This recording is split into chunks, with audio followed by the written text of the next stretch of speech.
안녕하세요. 사연에 빠지다의 DJ 민영입니다. 오늘도 사연 시작하기 전에 구독과 좋아요 버튼 눌러주시고요. 그럼 오늘의 사연 함께 시작해 볼게요. 여러분은 살면서 악연이라고 생각한 사람이 있었나요? 너무 어린 시절에 만났고 정말 좋아했던 사람이었는데 결국은 악연이라고 인정할 수밖에 없는 사람이 제겐 있어요. 친한 친구에게도 말할 수 없었던 제 첫사랑이자 지금은 전 남편의 이야기를 좀 해보려고 해요. 처음 그 사람과 만난 건 제가 중학교 2학년 때였어요. 20대 후반의 나이로 우리 학교에 부임한 과학 선생님이었죠. 그 전에 엄하고 무섭기만 한 선생님들과 달리 이 사람은 정말 재밌었어요. 수업은 15분 내에 끝내고 나머진 웃기는 이야기들로 채워진 수업을 하는 사람이었죠. 15분만 수업한다고 해서 대충 수업한 건 아니고요. 정말 핵심을 알차게 수업한 거여서 학생들도 선생님도 만족도가 높았어요. 그때는 저한테 그냥 재미있는 선생님일 뿐이었죠. 그러다 특별활동 시간에 과학 실험을 했었는데 그 선생님이 맡은 수업이었어요. 그 선생님이랑 저랑 크게 교류는 없었지만 이미 제 이름을 외우고 계셨고 항상 친절하게 부르고 항상 친절하게 대답해줬어요. 그렇게 같이 있을 시간이 많아지면서 우리는 점점 선생님과 더 친해졌죠. 전 또래들보다 몸도 마음도 더 성숙했어서 그렇게 말수가 많지도 많이 나서서 행동하는 스타일이 아니었어요. 늘 다른 친구들 얘기 들어주기 바빴죠. 어디서 제 얘기를 떠들어 본 적이 별로 없었어요. 친한 친구들은 남녀를 불문하고 많았지만 베스트 프렌드라고 하죠. 그렇게 친한 친구는 한 명도 없는 이상하고 남들은 모르는 외로운 애였던 것 같아요. 하루는 수업을 마치고 애들이랑 선생님 집에 놀러 가기로 했어요. 선생님은 혼자 원룸에 살고 계셨는데 가서 라면도 끓여 먹고 시덥잖은 농담도 하고 어렸을 때 얘기도 들으면서 시간을 보냈죠. 그러다 메신저 아이디를 알게 됐고 어쩌다 보니 선생님과 단둘이 대화하게 됐어요. 이런저런 가벼운 대화가 시작됐는데 또래보다 성숙하다 보니 선생님과 대화하는 게 뭔가 코드가 더 맞았어요.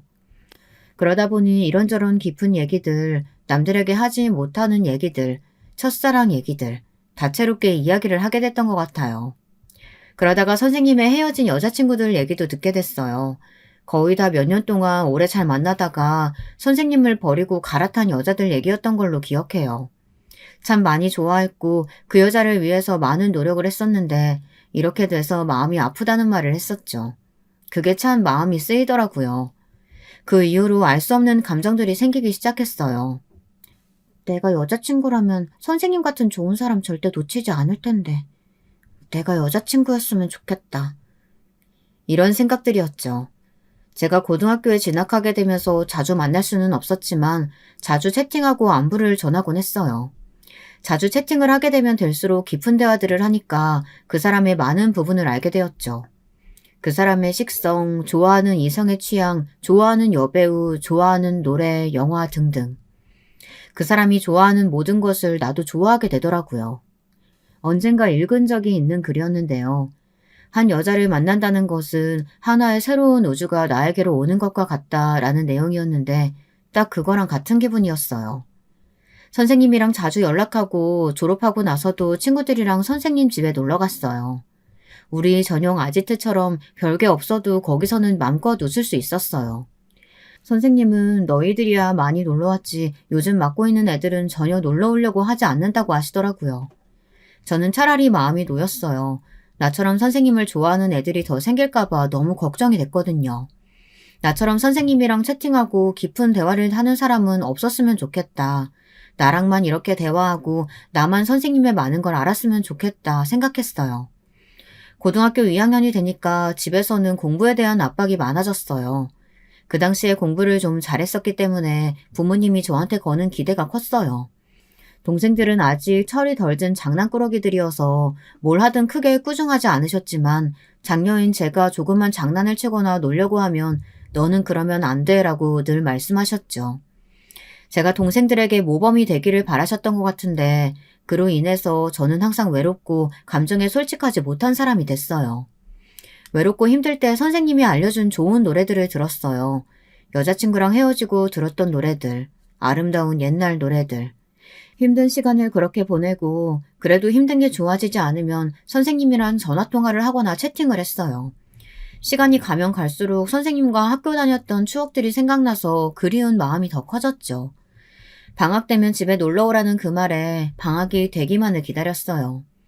방학이 되자마자 첫 번째 주말에 새로 산 부드러운 핑크색 옷을 입고 원룸에 놀러 갔어요. 늦잠 잤던 선생님은 잠이 덜 깬 모습이었어요. 그 모습마저도 친근하고 꾸밈없는 모습 같았죠.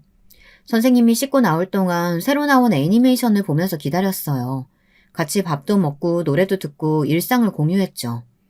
오랫동안 같이 대화하다 보니까 선생님도 저한테 스스럼 없이 개인사를 얘기했어요. 쌤, 집에서 결혼하라고 안 하세요? 그렇지 않아도 성하셔서 선도 한번 봤는데 영 아니더라. 엄마가 너무 답답하셨는지 점집에 가서 점도 보고 오셨어. 내가 동갑 아니면 나이 차이 엄청 나는 여자랑 결혼한다더라. 와, 그래도 결혼은 하긴 하나 보네요. 뭐? 이놈이 쌤을 놀리면 되냐 안 되냐? 이리 와. 좁은 원룸에서 잡고 뛰고 놀다가 지쳐 둘 다 방바닥에 들어 누웠어요. 전 그때까지 선생님이라고만 생각했었기 때문에 남자와 같이 누워있다고 생각하지 않았던 것 같아요. 참 순진한 애 같았죠. 하지만 전 몸도 마음도 이미 성숙한 여자였어요. 선생님이 알려주는 모든 걸 좋아서 스펀지처럼 흡수하고 좋아한다는 눈빛을 마구 보내댔으니, 게다가 누워서 말똥말똥한 눈으로 바라보고 있었으니 선생님은 순간 뭔가 복잡한 눈빛이었던 것 같아요. 어느샌가 서로 같이 나란히 붙어서 얘기하고 있었는데 순간 선생님 손이 제 가슴에 닿았어요. 아, 미안. 팔꿈치인 줄 알았어. 네? 근데 참 여자들 옷은 소재가 부드럽다. 부드럽네. 잠시 침묵이 흐르고 갑자기 선생님이 저를 지그시 바라보다가 제 입술에 입을 맞췄어요.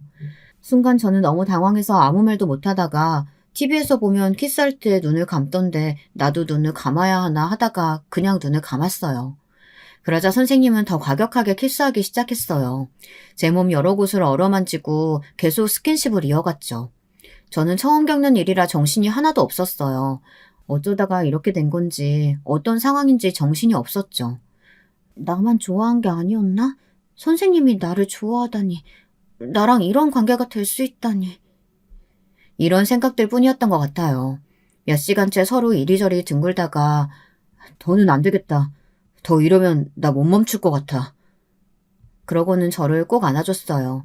가는 길에 저를 바래다주며 내가 너 좋아하는 거 알지?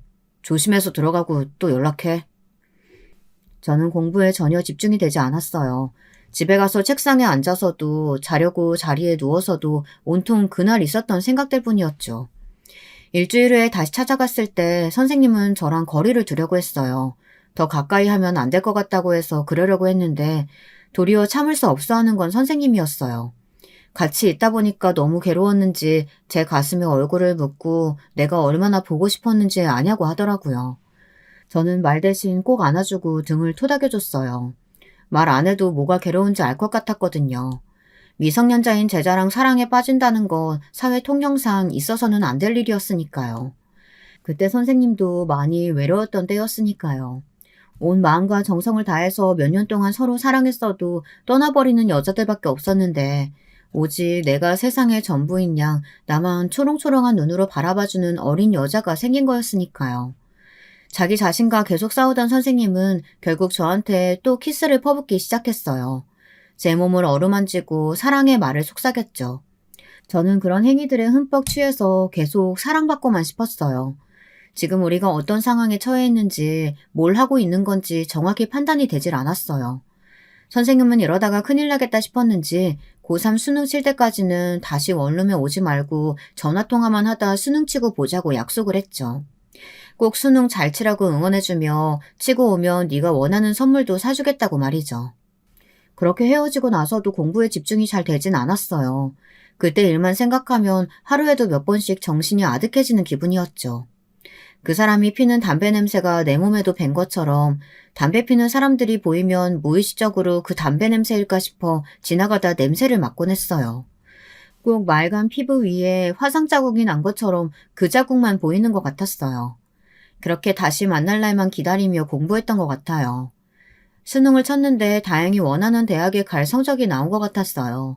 그렇게 공부에 집중도 못했는데 나는 정말 운이 좋다고 생각하면서 선생님한테 예쁘게 보이고 싶어 2주 만에 10kg을 뺐어요. 우유만 먹고 다른 건 아무것도 안 먹으면서 버텼어요. 예쁜 옷을 골라 입고 원룸에 가서는 선생님께 와락 안겼죠. 서로 많이 보고 싶었던 걸 참고 또 참아서 그랬는지 그야말로 사랑 말고는 나눌 게 없었어요. 서로에게 미친 것처럼 하루 종일 뒤엉켜 있었죠. 앞으로 가게 될 대학보다도 마음은 다 선생님한테 가 있었어요. 학교에서 담임 선생님들이랑 학교 때문에 대화하고 돌아서다가 갑자기 어지러워서 넘어졌어요. 멀쩡하던 애가 갑자기 쓰러지니까 걱정되는 마음에 병원에 데려갔는데 임신이라고 하더군요. 갑자기 너무 겁이 났어요. 선생님께 비밀로 해달라고 사정했지만 학교는 몰라도 부모님께는 알려야겠다고 하셔서 결국 부모님이 아시게 됐어요. 우리 집도 선생님 집도 결국 발칵 뒤집어지고 고성이 오고 갔어요.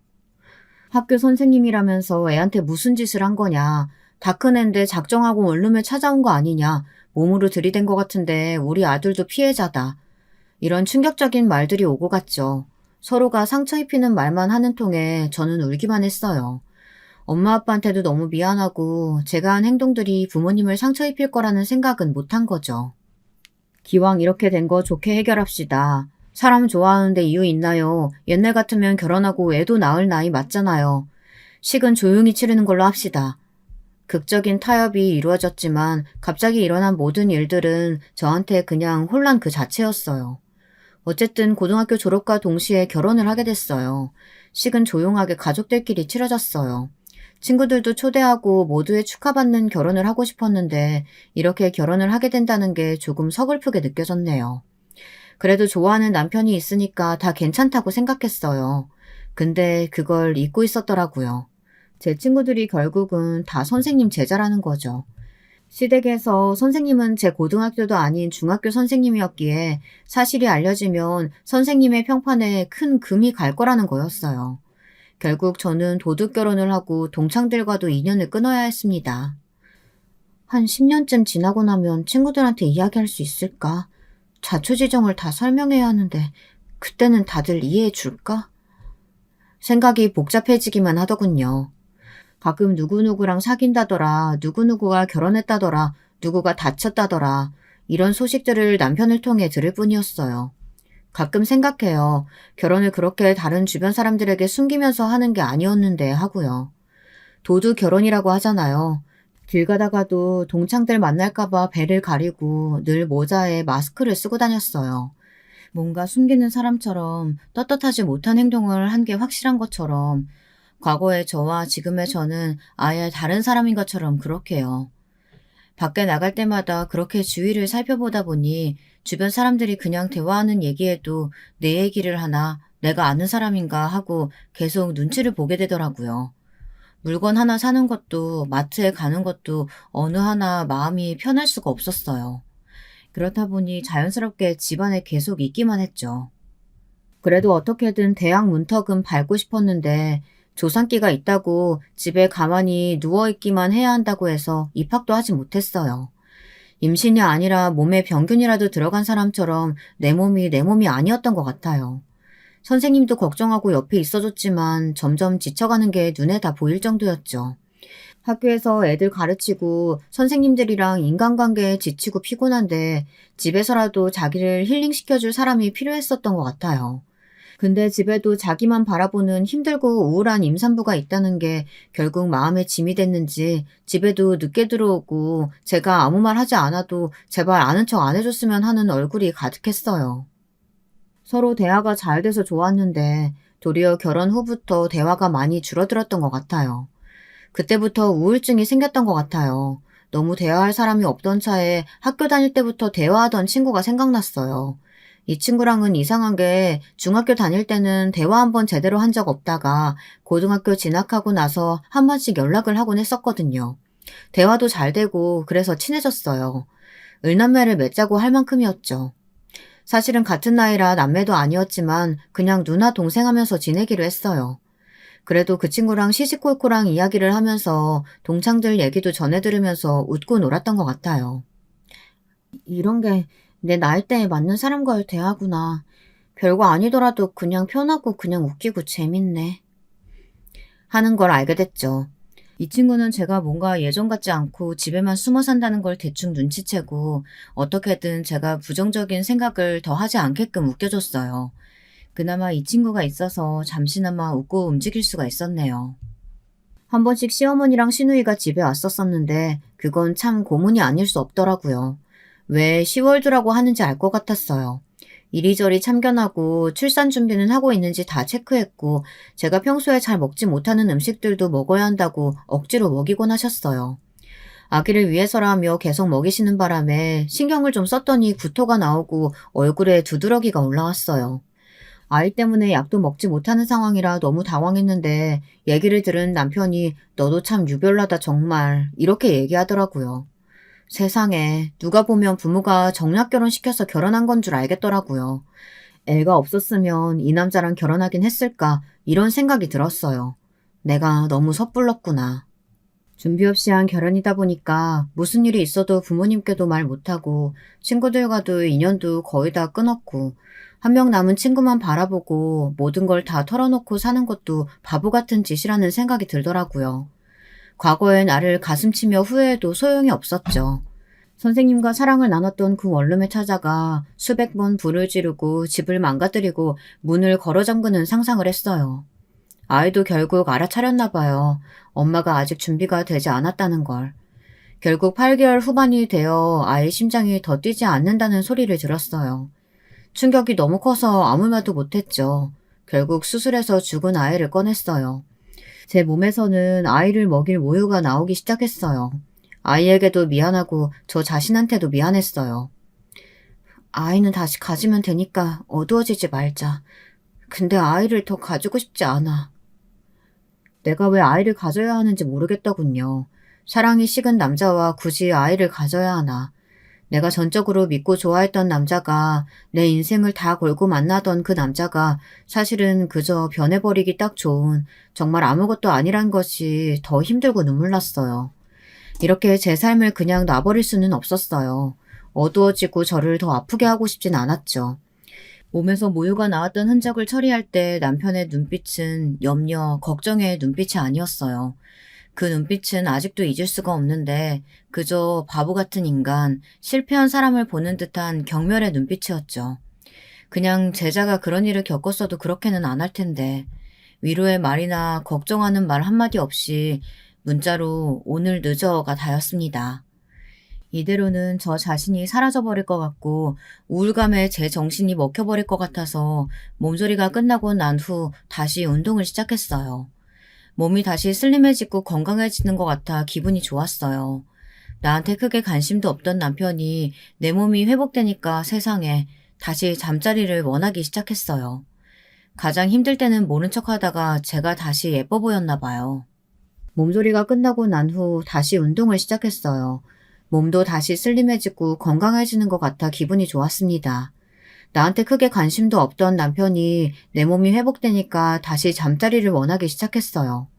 계속 잊고 지냈는데 선생님이니까 늘 바른 모습, 좋은 모습으로 나를 대해주겠지 했던 건 그냥 제가 갖고 있던 헛된 망상일 뿐이더라고요.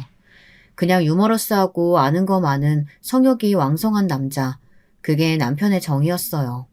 시댁에서도 계속 남편 나이가 있으니까 빨리 아이를 가지라고 성화였죠. 저는 아직 회복되지 않았다고 이야기했지만 넌 젊으니까 괜찮다고 하며 아이 가지기를 종용했어요. 뒤에서 수군거리는 소리에 또 전 엄청나게 상처받았어요. 아니 학생 때도 지가 알아서 애를 척척 빼더니 갑자기 왜 내 숭이야? 웃기시네. 애 죽은 지 얼마나 됐다고 살 빼고 돌아다니는 것 좀 봐. 아, 오빠는 하필 저런 애랑 엮여가지고. 오빠가 우리한테 그랬잖아. 어린애가 계속 찾아와서 몸으로 들이대서 정신을 못 차렸다고. 죄송하다고. 두고 봐요. 얼마 안 가서 또 임신하겠지 뭐. 자기 편한 대로 나를 깎아내려가며 가족들한테 나를 저렇게 얘기했구나. 그래서 저렇게 시댁 식구들이 나를 벌레 보듯 보는 거구나. 너 대충 몸도 회복된 것 같은데 우리 가게 와서 일도 좀 배우고 일 좀 거들어라. 저 아직 몸이 다 회복이 안 된 것 같아요. 조금 후에 도와드리겠습니다. 제 마음 추스르는 것도 좀 걸릴 것 같고요. 그럴 땐 혼자 마음 추스른다고 되는 게 아니야. 내일 8시까지 가게로 와라. 네. 제가 생각했던 것과는 달리 어머니는 저를 거의 알바생으로 생각하시는 것 같았어요. 아침부터 저녁까지 제가 잠시라도 앉아있는 꼴을 못 보는 것 같더라고요. 옆에 같이 일하는 아주머니가 유산한 지 얼마 안 된 며느리를 이렇게 부려먹는 시어머니는 처음이네 진짜. 자기 딸은 그렇게 애지중지하면서 에휴 하시더라고요. 며칠 동안은 그럭저럭 버티만 했는데 3일이 지나니까 슬슬 몸이 힘들어지더라고요. 그래도 어머니 성화에 아침부터 나가서 일했는데 갑자기 아랫배에 심한 통증이 생겨 괴로워하다가 넘어졌어요. 나중에 정신 차려보니 제가 쓰러졌었다고 하더라고요. 정신을 차려보니 병원이었어요. 정신이 좀 드세요? 유산하셔서 정신을 잃으셨어요. 유산이요? 저 사산한 지 얼마 안 됐었는데. 아직 몸을 좀 추슬러야 했는데 식당에서 일을 하셨다고요? 그렇게 무리하시면 안 됩니다. 계속 이렇게 되면 습관성 유산이 될 수 있어서 아이 가지고 싶어도 못 가지게 돼요. 지금은 나이가 어려서 금방 회복한다고 해도 이게 반복되면 큰일 납니다. 스트레스 받지 마시고 치료에 집중하세요. 이분 보호자는요? 시어머니 오셨었는데 식사하러 가신다고 아들이랑 나가시더라고요.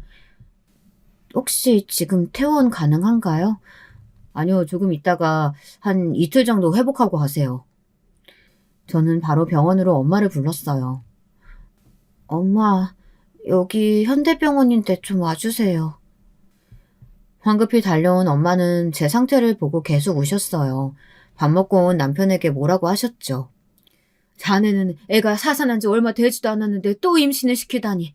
어머니가 몸도 다 회복되지 않은 애 일 시키는 건 알고 있었나? 남편이 우물쭈물하자 엄마는 더 언성이 높아지셨어요.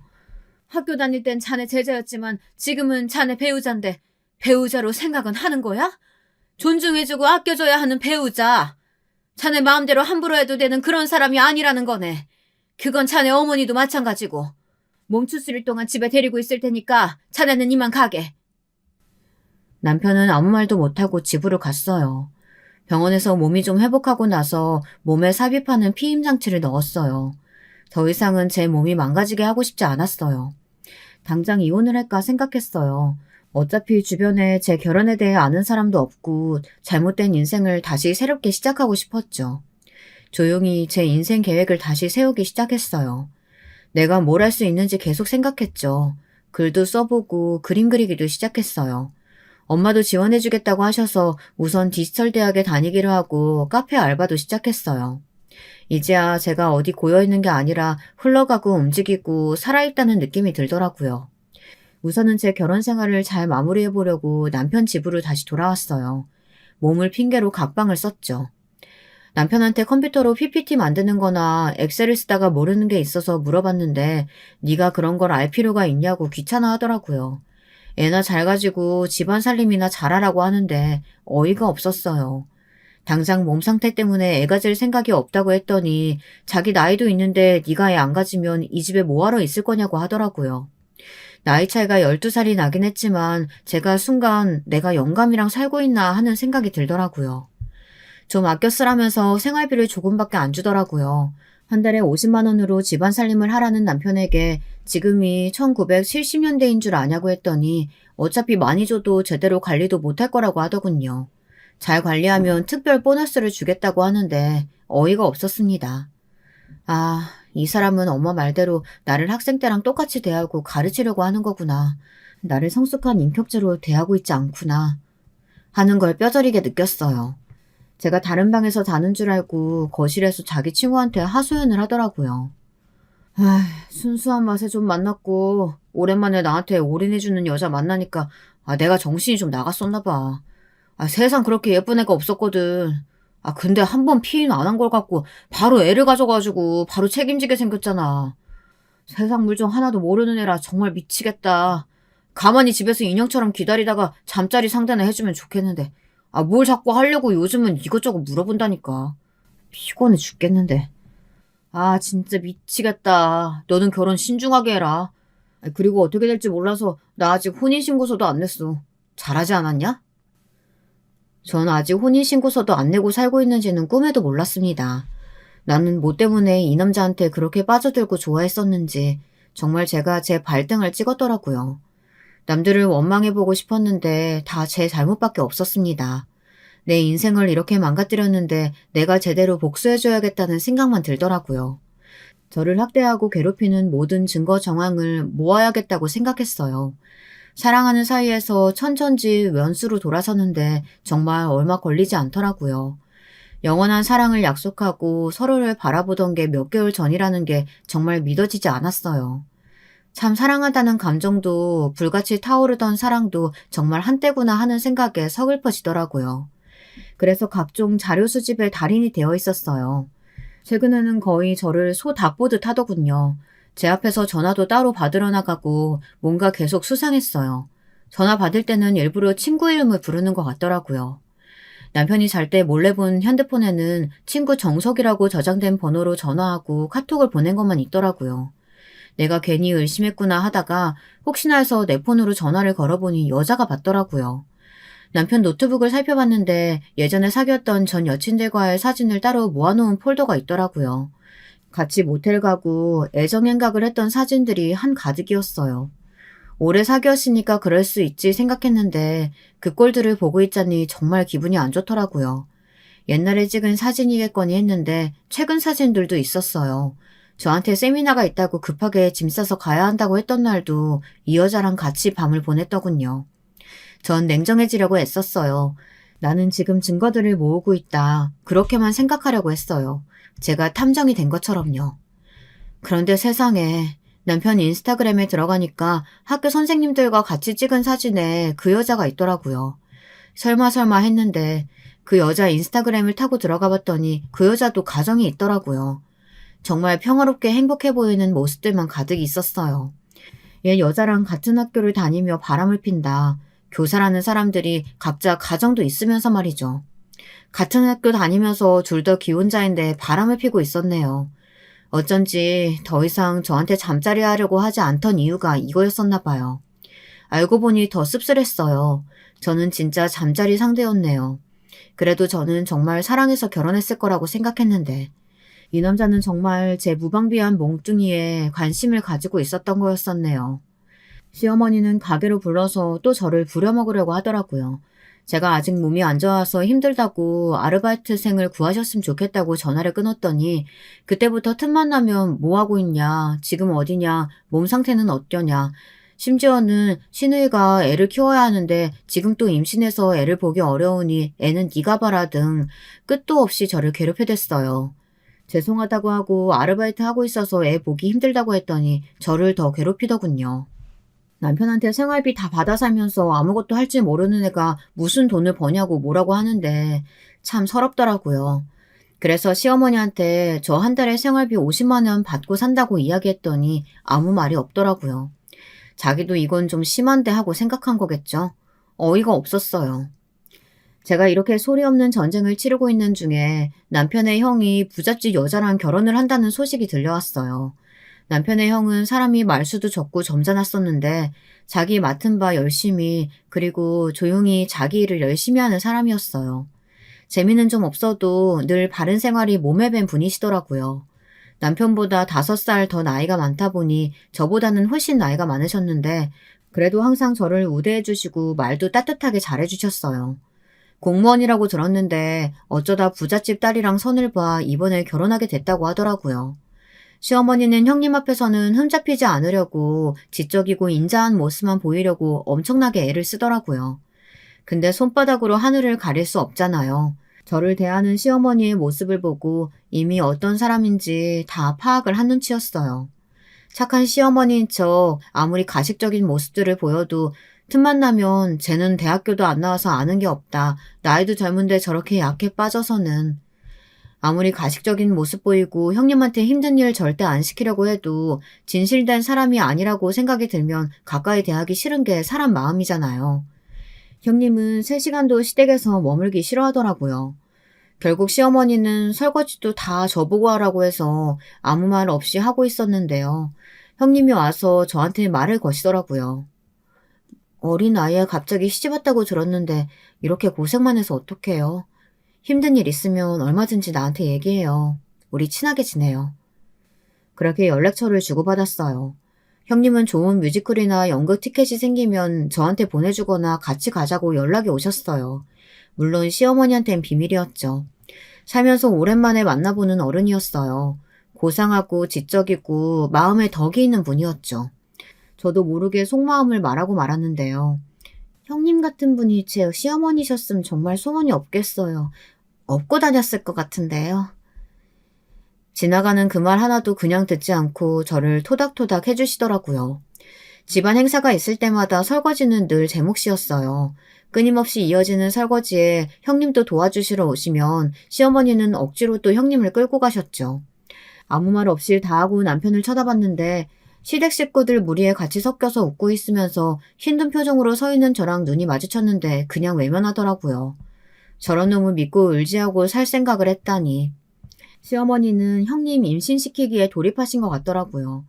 형님 체질이나 아무런 정보 하나 없이 한의원에 가서 나이 많은 여자 임신할 수 있는 약을 지어오셨더라고요.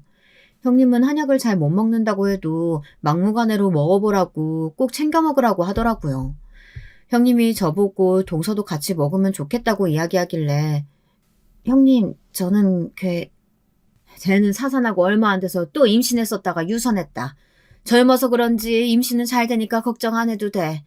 쟤는 임신이 특기자 무기인 애니까. 사고 쳐서 임신만 안 했어도 내 아들이 저런 세상 철부지라. 아휴, 하여튼 제 임신은 걱정 안 해도 되니까 네가 먹고 손주 좀 안겨다오 큰애야. 너 닮은 손주 보는 게 내 소원이다. 남편은 제가 그런 얘기를 듣는 걸 다 듣고 그냥 웃기만 하더라고요.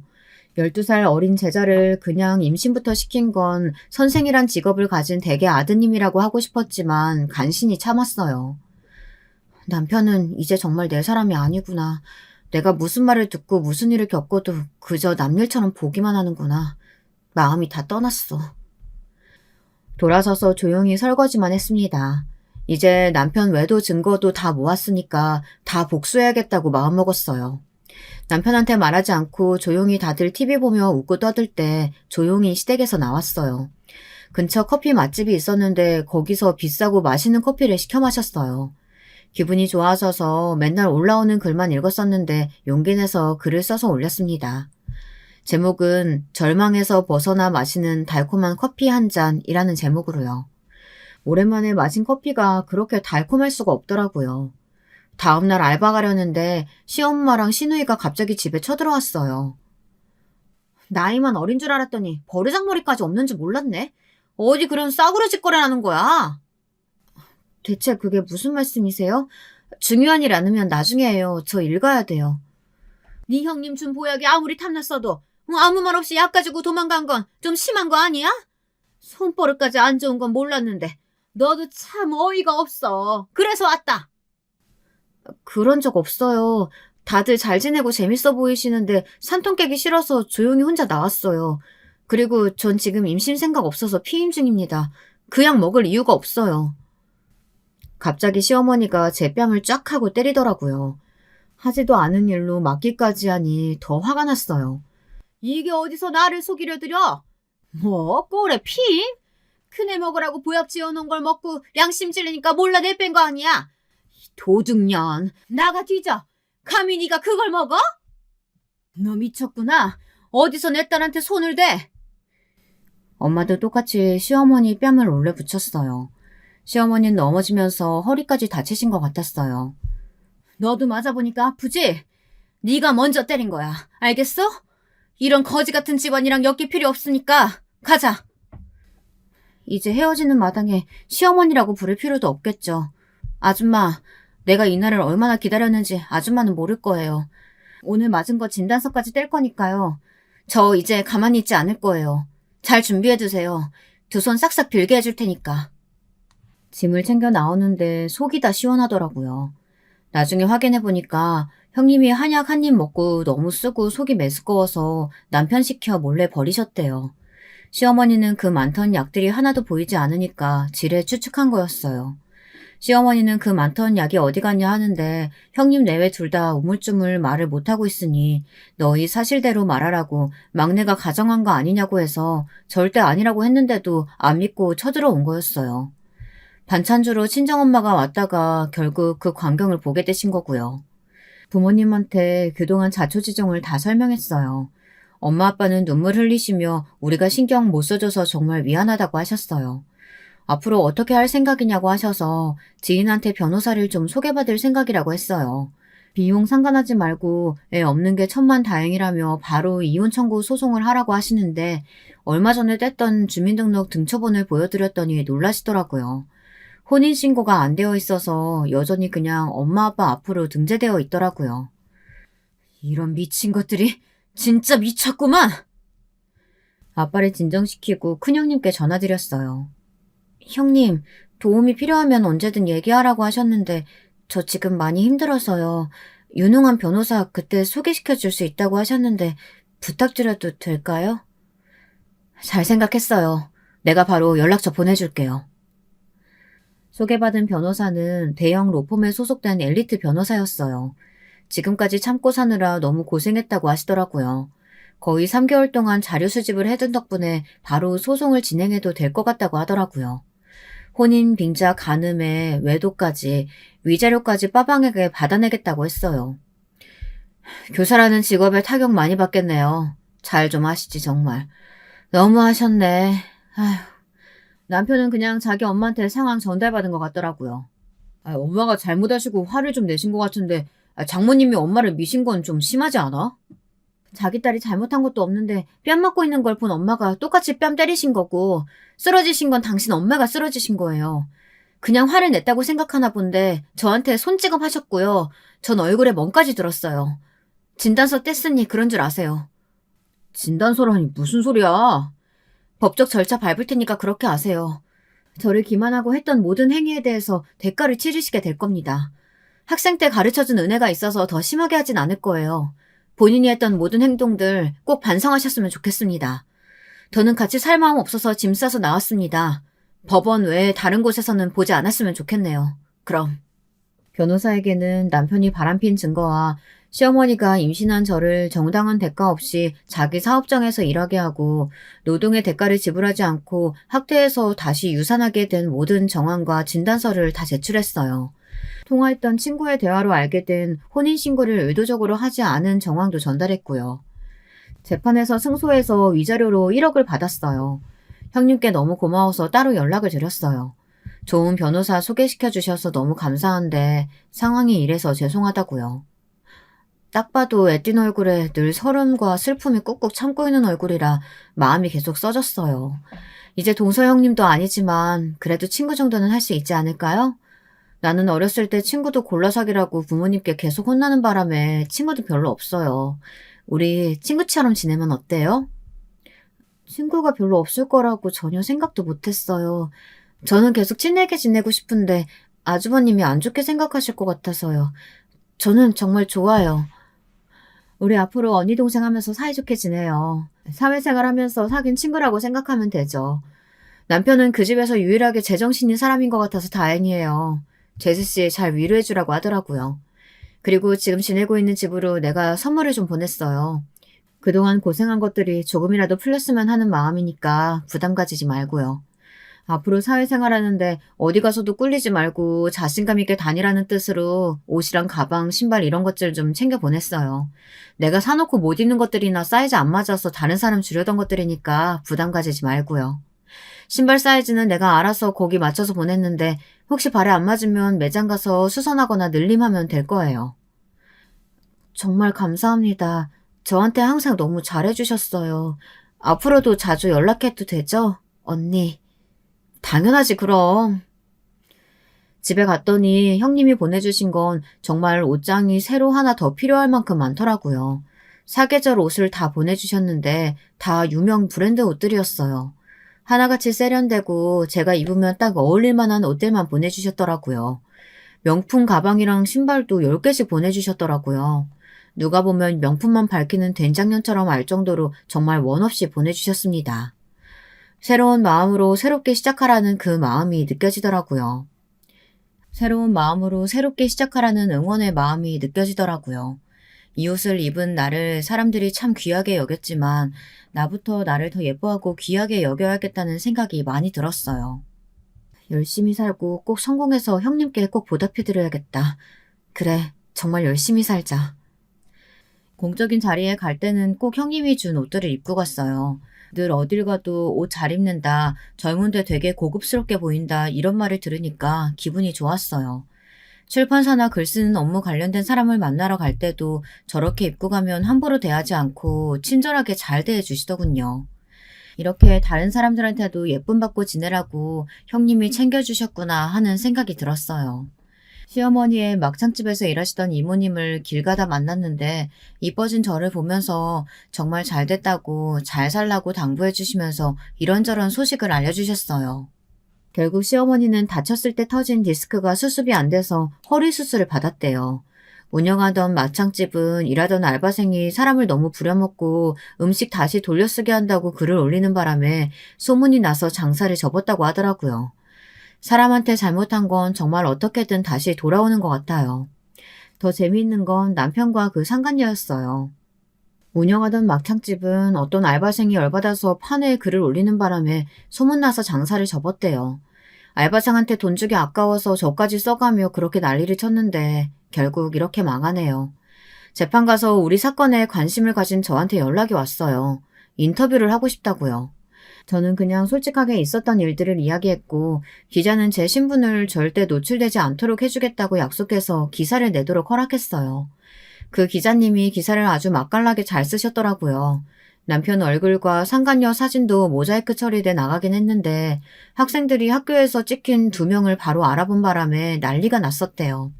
학교에서는 기자한테 왜 상관없는 우리 학교 선생님들 사진을 허락도 없이 기사에 실었느냐고 내용 정정을 부탁했다고 하더라고요. 기자는 당당하게 얘기했대요. 상관없는 게 아니라 그 사람 둘이서 바람피는 사이 맞다고요.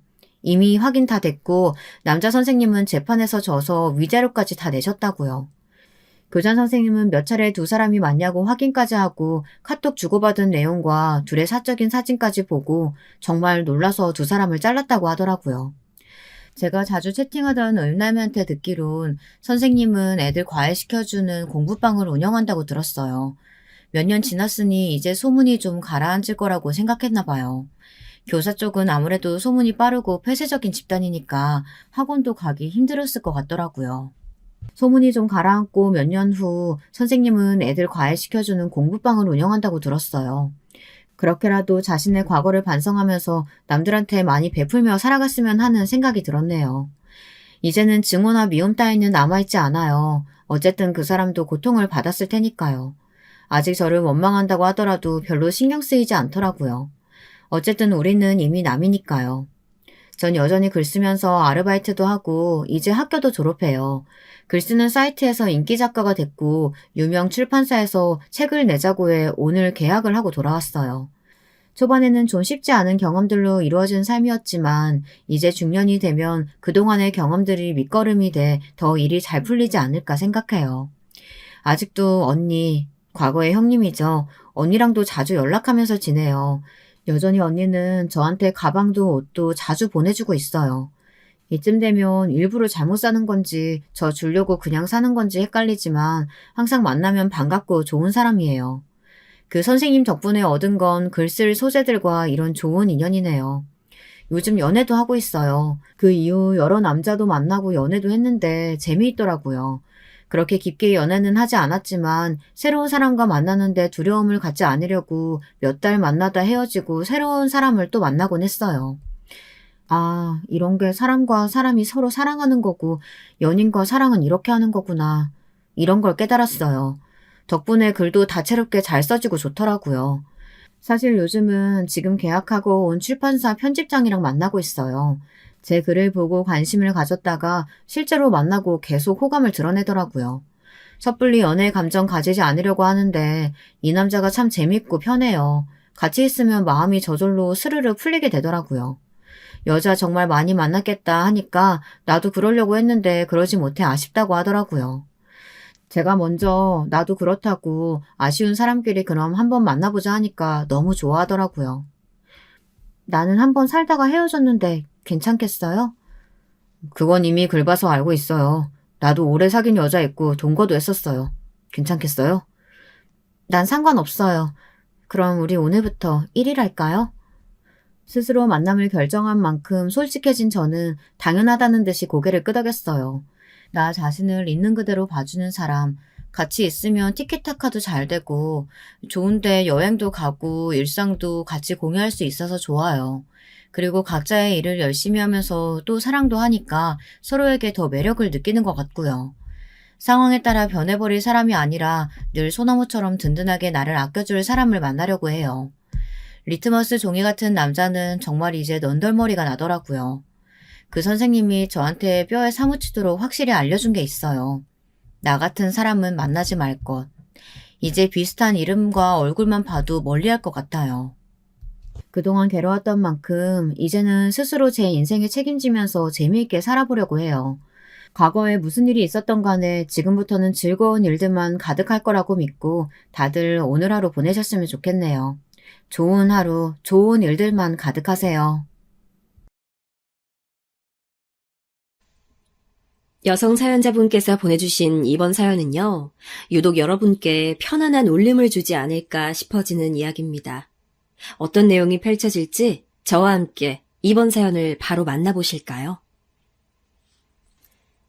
제가 사연에 빠지다에 푹 빠져서 올라오는 사연마다 다 눌러보는 열혈 시청자인데요.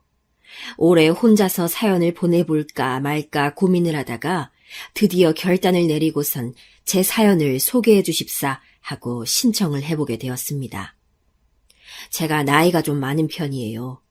사연에 빠지다를 보면 젊은 사연자분도 있고 나이가 꽤 드신 사연자분도 있는 것 같은데 그래도 저처럼 나이대가 높은 사연자분은 잘 없는 것 같아서 조금 부끄럽고 민망하기도 합니다. 돋보기 안경을 써야지만 글자가 또렷하게 보이고 젊었던 시절보다 비교도 안 되게 움직임이 둔해진 손가락은 타자 한 번을 치는데 세워라 내워라를 부르짖지만 저의 사연을 완성해보겠다는 다짐, 그 각오 하나로 움직여봅니다. 다른 분들처럼 대단한 사연을 가지고 있어서는 아니고 다만 길지 않게 남은 저의 인생, 당장 내일 죽을지도 모르는 것이 사람 사는 모습인 것을 아는 만큼 하나라도 세상에 저의 발자취를 남겨보고 싶다는 욕심이겠지요. 세상 천지의 컴퓨터는 무슨 핸드폰이라는 것도 상상조차 못해보았던 저의 어린 시절, 저는 몹시도 형편이 어려운 집안에서 태어나고 자랐습니다. 위치로 따지면 서울의 근교였지만요. 많은 발전이 이뤄지고 나서야 서울이 포화 상태가 되니까는 서울 옆에 경기도며 인천이며 이런 곳들도 발전이 번져나갔지 옛날엔 그러지가 못했습니다. 서울하고 가깝다지만 영 시골스러웠던 제 고향 동네는 허름한 집들이 즐비해 있었습니다. 언감생심 아파트 같은 건 한 채도 없었죠. 그 동네는 집집마다 애들이 많았었는데 저희 집도 자식만 6이었습니다. 첫째, 둘째가 딸, 셋째가 아들, 넷째, 다섯째가 딸, 여섯째가 아들인 집이었습니다.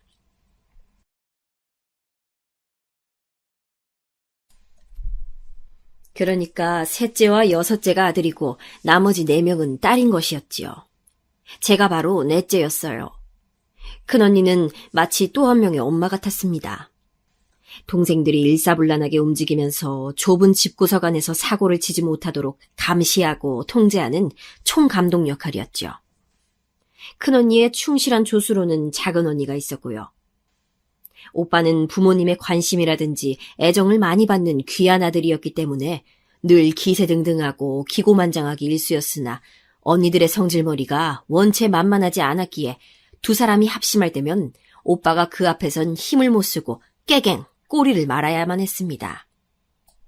제 밑으로 여동생과 남동생은 연년생입니다. 서로 1살 차이라서 유년 시절의 두 사람은 늘 도토리 기재기였죠. 언니들과 오빠로 구성된 마지 집단, 그리고 막내 2명으로 구성된 막내 집단, 이렇게 유형이 갈렸는데 그 가운데서 저는 낙동강 오리알도 아니고 정말 덩그러니 외로운 위치였습니다.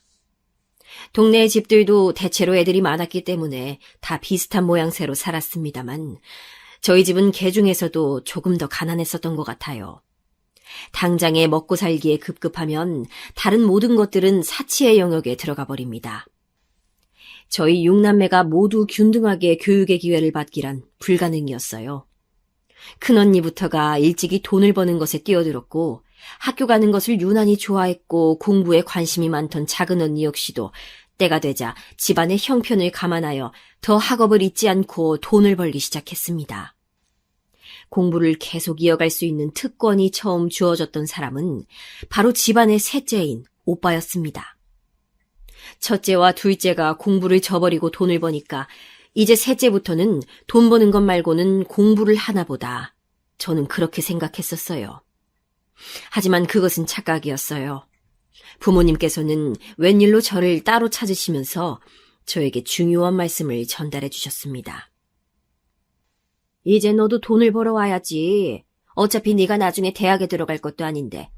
여자애는 그저 나중에 나이 차서 시집이나 잘 가면 그만이야.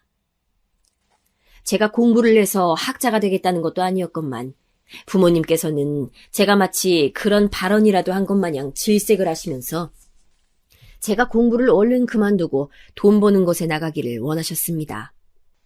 제가 천지적인 공부 두뇌를 타고났다면 또 모를까. 그런 영화 같은 전개는 저에게 이뤄지지 않았기 때문에 저는 다른 수 없이 학업을 더 잊지 않고 돈을 벌러가는 수밖에 없었습니다. 저는 무려 옆 지역까지 가서 일을 하게 됐는데 그곳에는 먼 친척집이 살고 있었으므로 저는 그곳에서 신세를 지게 됐어요. 이때부터 겪었던 일은 글로 적으려면 제 손가락 관절이 닳아버릴 것이고 말로 뱉으려면 눈물이 터져 나와서 하기가 힘들 것입니다. 그 나쁜 놈의 먼 친척집에서 제가 얼마나 고초를 당했었는지 몰라요. 지금 생각하면 저는 그저 힘없는 10대 소녀였을 뿐인데 저에게 쌓인 화를 풀고 괜히 못되게 굴고 괴롭혀대면서 자기들끼리 신이 났었던 거죠.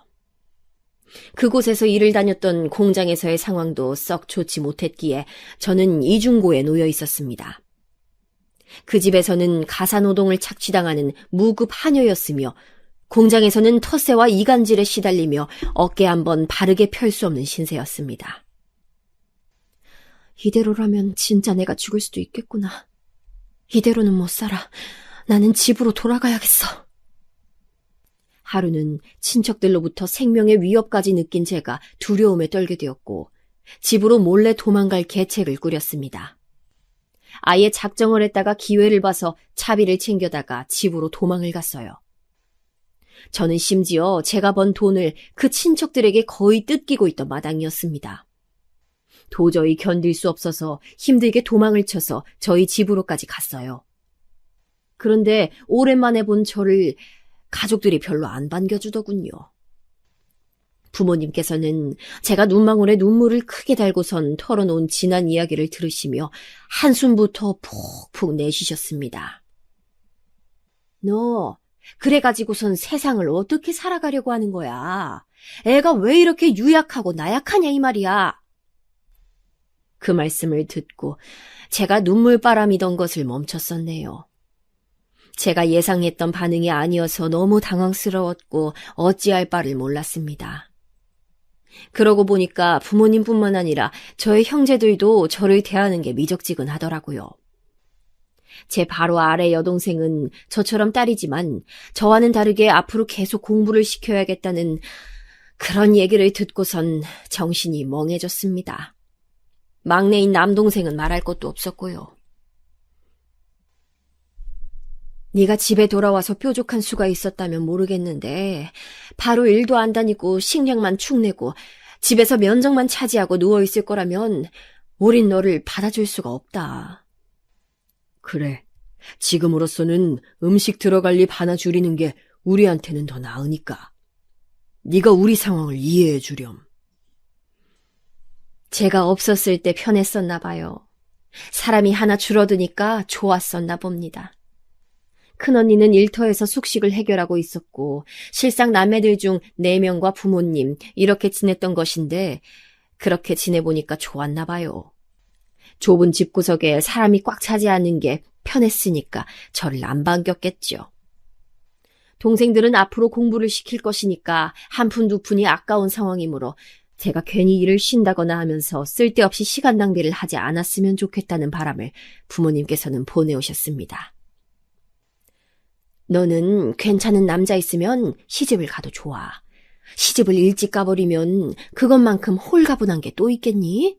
안 그래? 아무리 옛날 그 시절이었다고는 하지만 제가 결혼을 해서 아녀자가 되기에는 나이가 참 어린 때였습니다.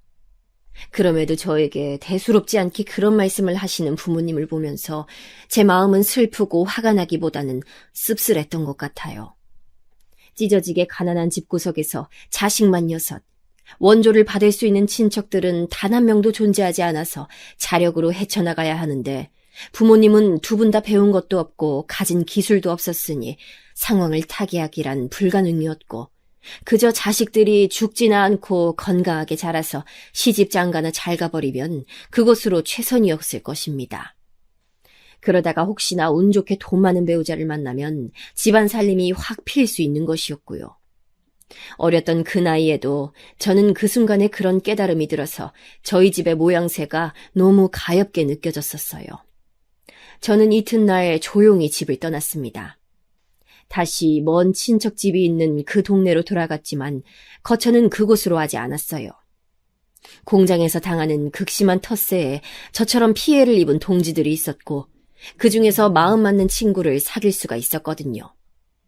그 집에 가서 정당한 대가를 지불하고 신세를 질 작정이었습니다. 새로이 그런 일자리를 구하는 게 벅차게 느껴졌기에 우선 일터는 그곳으로 둔 것이었죠. 하지만 일찍 시집을 가고 싶진 않아. 나 자신을 그렇게 결혼이라는 것에 휩쓸려 가게끔 만들고 싶은 생각은 조금도 없어. 저는 희한하게 또래 여자애들처럼 연애에 대한 환상이 없었어요. 남자와 눈이 맞아서 불이 활활 타오르는 그런 사랑을 할 수 있다는 게 너무 허무맹랑한 현상으로 느껴졌습니다. 당장 돈을 버는 것이 급했고 고맙게도 저를 받아준 공장의 친구 집에서 지내며 저는 나만의 자금을 모아야겠다는 생각을 하게 됐습니다. 그것에만 열중했어요. 그런데 몇 주 뒤에 제가 집으로 돌아갔다가 금세 떠났다는 것을 알게 된 친척집에서 저를 찾아왔습니다. 저한테 자기들 집으로 다시 들어오라고 하면서 지내는 비용은 공장 일을 한 것으로 충당하라고 하더군요. 전에는 말도 없이 그냥 뜯어갔다면 이제는 그럴싸한 명목을 만들어서 붙이는구나. 우습다 우스워.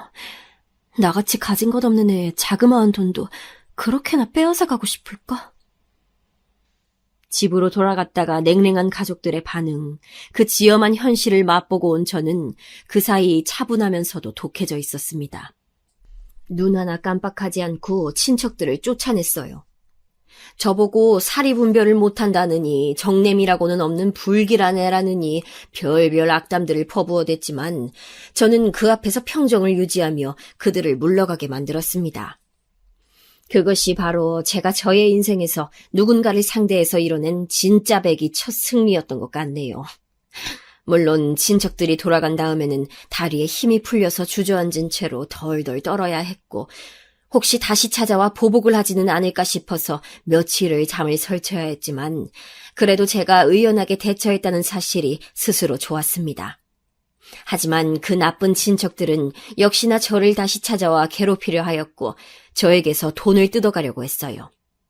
얹혀 살고 있는 친구한테까지 피해를 줄 수 있는 상황이었기 때문에 저는 결단을 내렸습니다. 지금까지 내 편의를 봐주고 도와줘서 정말로 고마웠어. 나는 오늘까지만 이곳에 머물고 내일 바로 떠나려고 해. 뭐? 어디로? 다시 집으로 돌아가는 거야? 그 동네는 일자리가 워낙 없는 것 같던데? 아니야, 집으로 가지 않아. 나는 새로운 곳에 가서 새로운 일자리를 찾고 새로운 사람들을 만나보려고 해. 세상에, 연고도 없는 곳을 무작정 가보겠다고? 어디 여자애가 혼자 그럴 수 있단 말이야. 무슨 변이라도 당하면 어쩌려고. 너 정말 세상 무서운 줄을 모르는구나. 그 친구가 질색팔색을 하면서 저를 만류했습니다. 그러나 저는 결심을 굳힌 이유였습니다. 친척들을 따돌리고 몰래 떠날 생각을 하자 사실은 가슴이 설렘으로 두근거리고 있었어요. 저는 천가방 하나에 다 들어가는 저의 짐을 다시금 챙긴 채 떠나는 날의 아침을 기다렸습니다. 그런데 그 친구가 아무래도 여자애 혼자 무연고지로 가는 건 위험한 것 같다면서 자기 이모가 사시는 곳에 가보는 게 어떠냐며 제안을 해왔어요. 저 때문에 밤새 많은 고민을 한 모양이었습니다. 저는 원래 평생을 그 작은 동네에서만 살다가 일자리 문제로 이 먼 친척집이 있는 지역으로 와본 것이었기 때문에 다른 세상은 알지 못했습니다. 완전히 미지의 영역이었기 때문에 설렘과 더불어 두려움도 존재했어요. 그래서 그 친구의 제안을 받아들이기로 하고 주소를 알아갔지요. 수중에 있는 돈이 저의 전 재산이었고 찾아간 그곳에서 저는 그 친구의 이모를 만나뵐 수 있었습니다. 감사하게도 제가 그 집에서 잠시 머물 수 있도록 해주셨고 저에게 사람을 구하고 있을 만한 공장들을 알려주셨어요. 저는 그중 한 곳에서 운 좋게도 바로 일을 시작하게 되었습니다. 낯선 곳이었고 일은 고됐지만 제가 겁도 없이 발걸음을 옮겨서 새로운 장소에서 새로운 일상을 누리게 되었다는 사실에 고양된 것이 더 컸습니다. 제가 그곳에서 적응이라는 것을 하려고 할 때였어요. 저희 집으로부터 연락이 왔습니다. 저를 찾아서 먼 친척집에 연락을 했다가 제가 없다고 하니까 놀라서 그 친구에게 제가 어디 있는지를 물었다고 하네요. 집에서 나를 왜 찾는가라는 궁금증을 품었을 때 가장 빠르게 떠오른 답은 돈 내놓으란 거구나 였습니다. 저는 이 답이 정답일 것이라고 확신했었는데 그게 아니었어요. 가족들이 절 찾은 건 집에 큰 소식이 있기 때문이었습니다. 바로 큰언니의 결혼이었어요.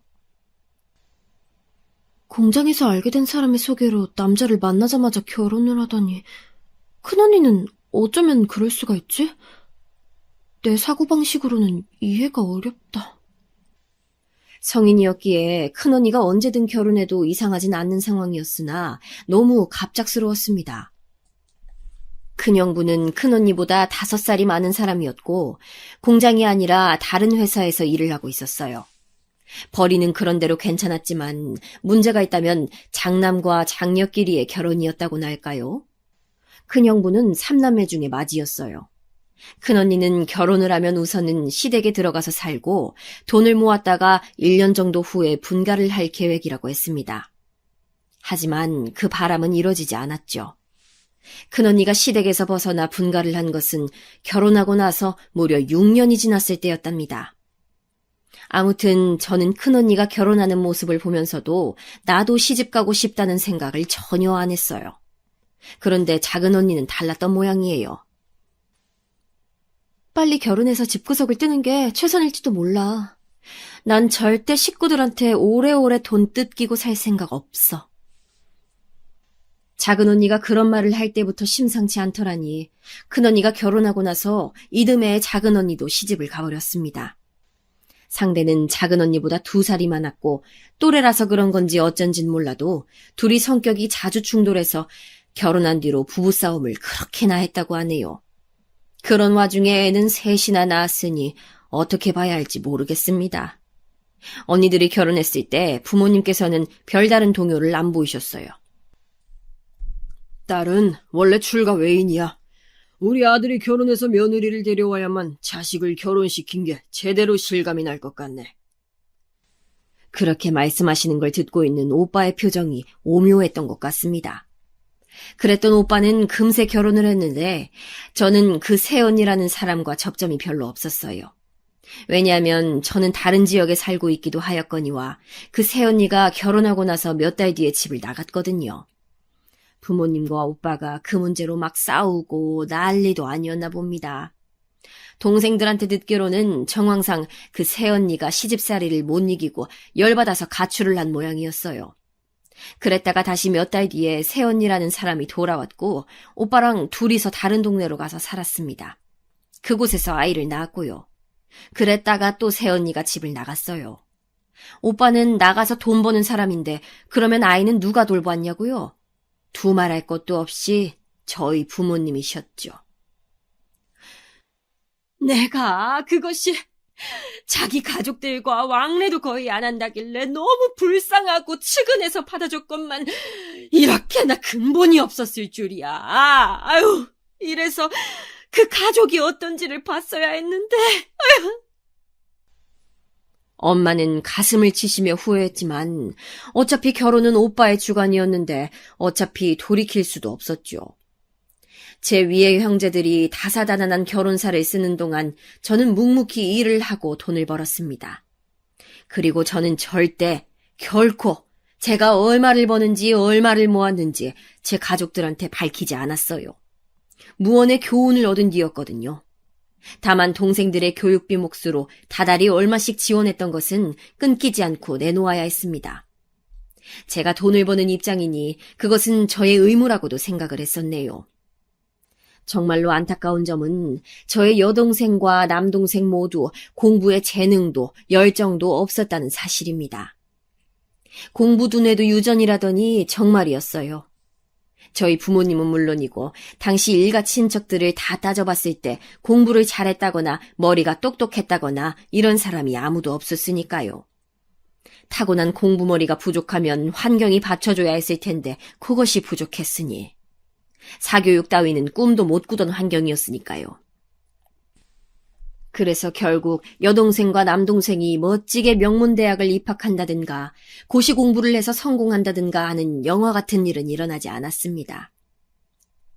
아휴, 이럴 줄 알았으면 그냥 죄다 줄줄이 돈이나 벌어오라고 시켰을 것을.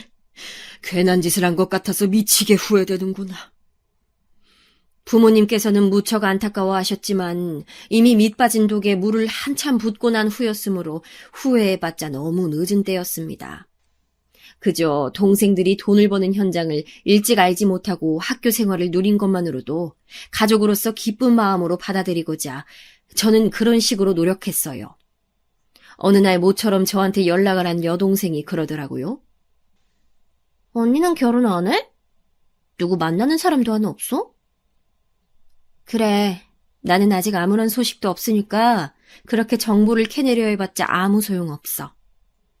에이, 언니 그러다가 노처녀 된다? 노처녀로 늙어 죽으면 어떡하려고 그래? 그러고 보니까 요즘에는 노처녀라는 표현이 잘 안 보이네요. 예전에는 노처녀, 노총각이라는 말을 잘 썼었는데 말이죠.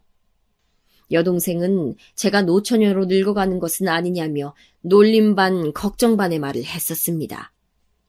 그런데 그게 다 자기 안에 뭐가 든 게 있어서 그랬었나 봐요. 그로부터 얼마 지나지 않아 여동생이 부모님께 결혼하고 싶다는 의사를 밝혀왔으니까요. 그때 여동생에게 보였다는 부모님의 반응이 압권으로 웃겼습니다. 그래, 어떤 놈이냐? 아유, 아니 그러거나 말거나. 우린 돈 없다. 너 시집 가는데 대줄 돈이 없다고. 그런데 어떻게 결혼을 하려고 그래? 집 나간 새언니 때문에 팔자에도 없으셨던 아이를 키우고 계셨으니 그때 부모님께서 꽤나 신경질지 여기셨대요. 저는 그 소식을 듣고서는 황당해서 웃고 말았는데 제 웃음을 금세 걷어가는 소식이 연이어 있었습니다. 여동생이 저한테 돈 좀 지원해달라고 한 것이었어요. 결혼하면서 크게 돈이 들어갈 건 없지만 그래도 돈이 필요하단 얘기였어요. 큰언니, 작은언니, 오빠 모두 그때 자기 코가 석자였거든요. 그래서 여동생이 찾을 사람은 저뿐이었습니다. 언니가 아직 결혼 전이라서 다행이야. 결혼 계획도 아직 없으니 금상첨화네. 당장에 큰돈 들어갈 데도 없으니까 나 좀 도와주라, 응? 여동생의 말을 듣고 나니까 꽤나 억울하더군요. 저는 따지고 보면 여동생을 위해서 어린 나이에 집에서 쫓겨나다시피 하여 먼 친척 집에 가서 온갖 수모를 당하며 고생을 하는 와중에 돈까지 벌었고 또 그것을 거의 다 빼앗겼다가 새로운 지역으로 도망까지 갔었는데 힘들었던 제 지난 날을 부정당하는 것 같아서 기분이 안 좋았어요. 그러나 여동생이 결혼을 확정지었고 제가 도와주지 않으면 곤란할 상황이었기에 저는 결국 돈을 내어주었습니다. 이래서 작은 언니가 차라리 빨리 결혼하는 게 낫다고 한 거였구나. 그런 생각을 하면서 저는 처음으로 결혼하고 싶다는 생각을 진지하게 품었습니다. 여동생은 자기랑 무려 7살 차이나 나는 상대와 결혼했습니다. 제 동생이 어느새 다 커서 결혼까지 하다니 감개무량했었네요. 여동생은 금세 임신을 하였는데 무슨 연유에선지 유산이 되었습니다. 그 후로 우울증을 앓았어요. 그때는 정신건강에 대한 개념이 약할 때였으니까 우울증이 뭔지도 모르고 그냥 상태가 안 좋다 정도만 여겼었죠. 우울증에 걸린 여동생은 부부싸움을 야기시켰고 결혼 생활은 무척 안 좋아 보였습니다. 여동생이 한밤중에 저를 포함한 식구들한테 다 전화를 돌려서 내일 죽을지도 모르니까 마지막 인사를 하겠다고 해서 모두가 난리 났던 적도 있었어요. 아버지께서는 이러다가 송장 치르겠다면서 여동생을 집으로 불러들이셨죠. 자기 친정집에 오니까 여동생이 좀 안정이 되었는지 그때부터는 꽤 나아졌어요.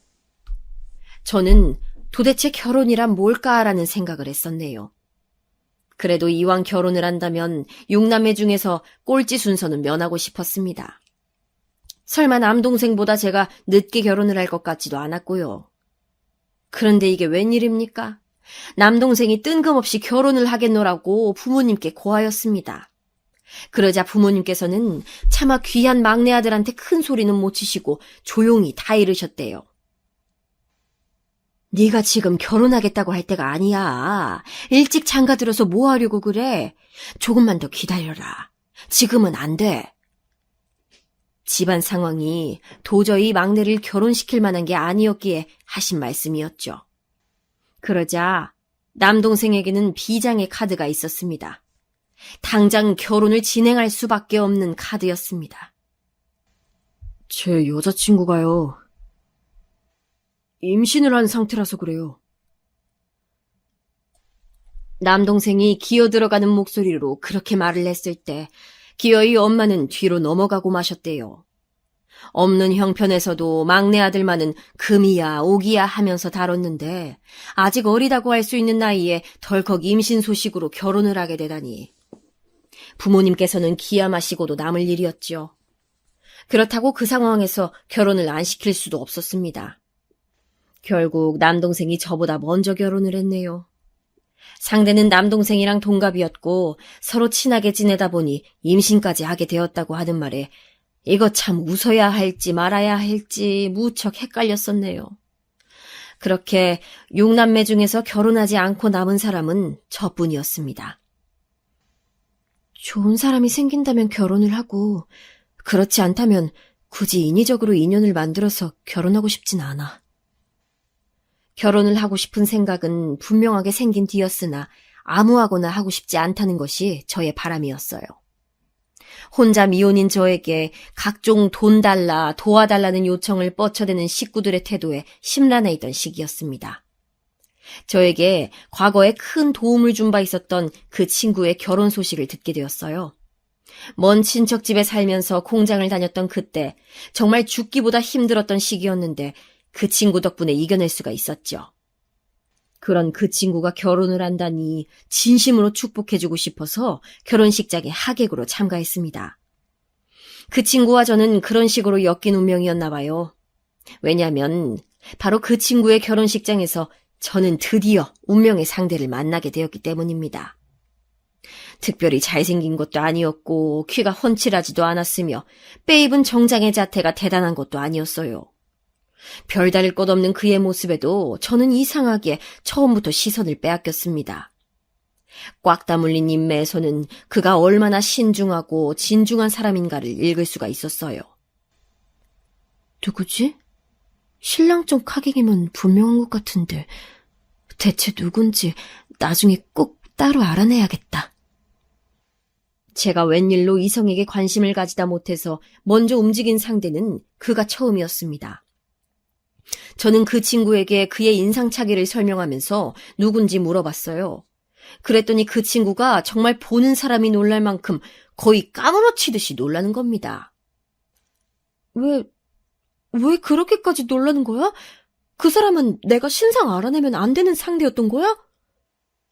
아니, 그럴 리가. 내가 그런 것 때문에 놀란 게 아니야. 세상에, 어쩜 이런 일이 있을 수가 있지? 그 친구는 그런 말을 하면서 어느새 활짝 웃고 있었습니다. 저는 그 이유가 궁금해서 그 친구의 대답을 자꾸 채근했죠. 이윽고 그 친구가 알려준 이유를 듣고 저는 귀까지 빨개지고 말았습니다. 네가 말한 사람은 우리 신랑 고등학교 동창이야. 그리고 결혼식이 끝난 후에 우리 신랑한테 물어봤었대. 네 인상착의를 설명하면서 혹시 그 여자 누구냐고, 결혼은 했는지 이런 거 궁금했어. 그래서 우리 신랑이 나한테 그 얘기 해줬는데 나는 설명을 듣자마자 그 여자가 넌 줄 알았지. 그런데 너도 그 사람을 궁금해하고 있었다고? 세상에, 이게 말이나 되니? 아무래도 두 사람 운명인가 보다. 저는 그쪽에서 저를 보고 있었는지조차 몰랐어요. 그런데 저를 신경 쓰고 있었다니 정말 놀라운 일이었습니다. 태어나서 그렇게 가슴이 두근거린 것도 그때가 처음이었네요. 저는 고민하지 않고 그를 만나봤는데 정말 운명이라고밖에는 설명할 수 없는 무언가가 저희 두 사람 사이에 흘렀습니다. 그는 저와 다르게 몇 번의 연애를 했었는데 좀처럼 결혼에 대한 확신이 없어서 다 헤어졌을 때요. 그런데 희한하게도 저를 보자마자 이 여자랑 결혼하게 될 것 같다는 느낌을 받았다고 하는 겁니다. 저는 남자를 잘 알지 못하는 사람이었으나 이상하게도 그를 보면서 바로 이 사람이다라는 확신이 들었습니다. 저희는 딱 5개월을 연애하고 6개월째에 결혼을 했습니다. 어떤 두려움이나 망설임도 없었어요. 저는 마치 그때까지 제가 아무하고도 결혼을 하지 않은 채로 그저 제 형제들이 5이나 전부 결혼을 하는 것을 지켜만 본 것은 남편을 만나기 위해서 그랬다는 생각마저도 들었거든요. 제가 살아온 이야기를 들으면서 남편도 동조를 해주더라고요. 그만큼 나를 만나고자 오래 기다려줬으니 내가 정말 최선을 다해서 잘해줄게. 좋은 남편이 되도록 노력할게. 다정히 말을 할 줄 아는 남편을 둬서 정말 행복했습니다. 저는 제 언니들, 오빠, 동생들을 보면서 결혼에 대해 반신반의하는 마음뿐이었고 부모님을 보면서도 결혼해서 자식 낳고 사는 것은 정말 만만하지가 않다. 특히 가난하면 더 그렇구나라는 깨달음만 얻을 뿐이었습니다. 그러나 남편이 모든 저의 생각을 바꿔줬어요. 경제력이 미미한 저의 친정집만큼이나 시댁 쪽도 별반 다르지 않았습니다만 독특한 공통점이 저희 부부에게 있었다면 굉장한 자립심이 강한 자식이었다는 거예요. 저처럼 남편도 자기 돈을 조금씩이나마 몰래 모아왔었더라고요. 그 덕분에 저희는 결혼하고 나서 쪼들리게 살지 않았습니다. 아이를 바로 갖고자 했는데 생각대로 안 돼서 그것이 유일한 난관이었네요. 저희가 결혼하고 나서 3년이 지났을 때 찾아온 귀한 생명이 바로 저희 아들이었어요. 눈에 넣는다 해도 아프지 않을 만큼 정말 온 마음 다 바쳐서 사랑한 저희 유일한 자식이었습니다. 아들을 키우는 동안에 생긴 특별한 일화가 별로 없을 정도였어요. 그런 수준으로 아들은 자기 부모의 속을 썩이지 않는 착하고 유순한 아이였습니다. 외모는 저를 너무 닮았으나 머리라든지 성격 같은 건 남편을 닮았었죠. 그래서 다행히도 공부를 꽤 했습니다. 자식을 하나만 본 집은 6남매 중에서 제가 유일했어요. 너는 돈 들어갈 때가 더 적으니까 집안 행사 있을 때 네가 더 많이 내라고 했던 형제들에게 섭섭했지만 저도 호락호락하지 않았기에 경제적으로 여유롭다는 소리는 일절하지 않으면서 그들보다 돈을 더 내지 않았습니다. 저에게는 저희 아들을 그 누구보다 귀하게 키우고 싶은 욕구가 강했으니까요. 그렇게 키워낸 아들, 대학도 원하는 곳으로 갔고 취업도 무난한 곳으로 했습니다. 아들을 떠올리기만 해도 흐뭇했고 남편이랑 저랑 항상 했던 얘기가 우리는 참 복받은 부모다라는 거였어요. 이렇게 착한 자식이 또 있을 수는 없는 노릇이었습니다. 그런 착한 아들은 결혼 상대도 꼭 자기 같은 사람을 데려왔어요. 굉장히 참하고 단아하게 생긴 저희 며느리, 처음 봤을 때부터 마음이 갔었습니다. 아들하고 동갑내기였고 알고 지낸 지는 오래였으나 둘이 연인 관계가 된 것은 1년이 좀 넘었다고 얘기를 하면서 결혼을 하고 싶다고 그랬어요. 저는 며느리에게서 얼핏 그늘을 봤는데 역시나 이유가 있었습니다. 며느리는 2번이나 부모의 이혼을 겪은 사람이었어요. 첫 번째는 며느리가 9살일 때, 두 번째는 며느리가 14살 때였다고 하더라고요. 마음 붙일 곳이 없어서 무척 방황을 오래 하였고 이상하게도 늘 가슴 한구석이 공허했다고 합니다. 그런 결핍을 알아봐준 사람이 바로 저희 아들이었대요. 사실 제가 먼저 오래 짝사랑을 했었어요. 괜히 사귀었다가 헤어지기라도 하면 친구 관계마저 잃게 될까봐 용기를 내지 못하고 그냥 친구라는 이름 아래서 만족하면서 지내고 있었죠. 그런데 정말 좋아하는 마음이 계속 커져서 확 고백을 했다가 지금 이렇게까지 온 거예요. 그런 얘기를 수줍게 꺼내놓던 며느리가 얼마나 귀여워 보였는지 모릅니다. 귀한 아들을 채가는 여자라고 보이지도 않았어요. 그저 제가 보듬어줘야 할 아이로 보였지요. 지체 없이 둘의 결혼을 허락했고 아들과 며느리는 부부가 돼서 행복하게 살았습니다. 아주 깨가 쏟아지는 부부였어요. 알콩달콩 재밌게 사는 모습이 정말 예뻐 보여서 저나 남편이나 우리는 자식 복도 있고 며느리 복도 있다면서 자화자찬을 했었답니다. 하지만 끔찍한 비극이 인생의 한 구간에 준비되어 있었던 줄은 아무도 몰랐던 것입니다. 지금에야 눈물 없이 회상할 수 있지만 이렇게 되기까지 오랜 시간이 걸렸습니다. 결코 무뎌지지 않을 그 비극은 바로 저희 아들의 갑작스러운 사망이었습니다. 한겨울에 길에서 쓰러졌어요. 그리고 주위엔 아무도 없었습니다. 차가운 땅바닥 위에서 아들은 아무런 도움도 받지 못한 채 혼자 식어갔습니다. 저희 남편, 그 차분한 양반이 병원 바닥을 구르며 오열했고 저는 혼절 직전이었어요. 그런 와중에 저의 시야에 들어왔던 것은 초점이 나간 눈동자로 멍하게 있던 며느리 모습이었어요. 싸늘하게 식어버린 저희 아들을 내려다보며 울지도 않고 넋이 나간 채로 가만히 있었어요. 그때부터 며느리 상태가 심상치 않았던 것이죠.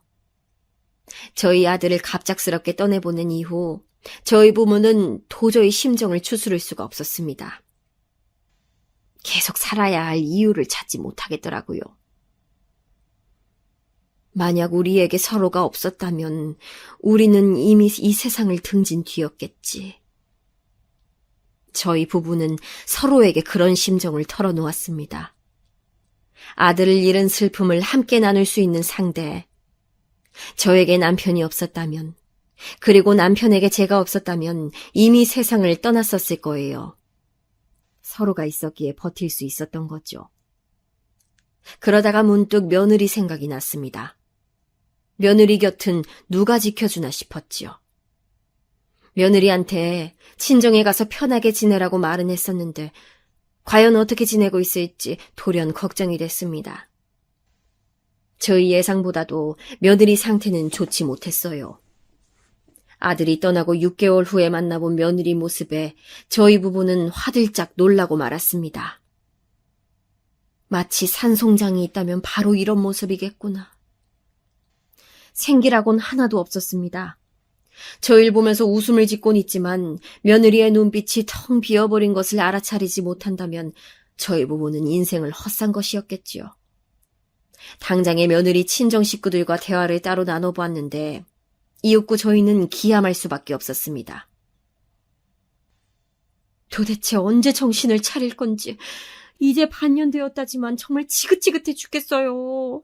하루에도 몇 번씩 사는 의미가 없다, 하늘나라로 가고 싶다 이런 얘기만 해대는데 보살이 아닌 이상 어떻게 참을 수가 있나요. 저러다가 죽든지 말든지 저희는 포기했습니다. 원래도 정신머리가 못 써먹는 애였기 때문에 그런 싹수가 있었어요. 이제는 완전히 글렀죠. 그냥 정신병원에 쳐넣든가 해야 되는데. 아무튼 저희들은 두 손 두 발 다 들었고 원룸 하나 얻어줘서 쫓아낼 생각이에요. 마치 징그러운 벌레 보듯 자기를 보는 자기 친정 식구들의 모습에 그간 며느리가 얼마나 상처를 받아왔을지, 며느리는 저희 아들이 떠난 이후로 극심한 우울 증세를 보이며 힘들어했고 치료가 필요한 상황에 자기 가족들로부터 외면을 당해왔던 것입니다. 그 모습을 보자 너무 가엾고 불쌍해서 눈물이 났습니다. 저희가 집안으로 들인 저희 며느리, 앞으로도 저희가 끝까지 책임지렵니다. 저희 며느리를 앞으로 찾지 마세요. 저희 집안 식구니까요. 아이고, 예, 그러시든지 말든지요. 데리고 사라져 주시면 저희가 고맙고요. 저희 부부가 며느리를 데려가는데도 무례하게 굴던 그 집 사람들. 정말 인간적인 실망감이 들었습니다. 며느리는 저희의 강력한 권유로 전문적인 치료를 받기 시작했어요. 그러면서 드러난 것은 며느리가 지독하리만치 저희 아들을 깊게 사랑해서 그 흔적을 찾느라 일상생활을 못하고 있다는 사실이었습니다. 며느리가 치료를 받는 동안 저희 부부도 많은 대화를 새로이 나눴어요. 누가 운명의 상대 아니랄까봐 저희 생각은 일치했습니다. 분에 넘치는 자식을 얻어서 그간 풍족하게 살았으니 그것은 다 자식의 배우자에게 넘겨주고 저희 두 사람은 조용한 생활을 하자는 것이었죠.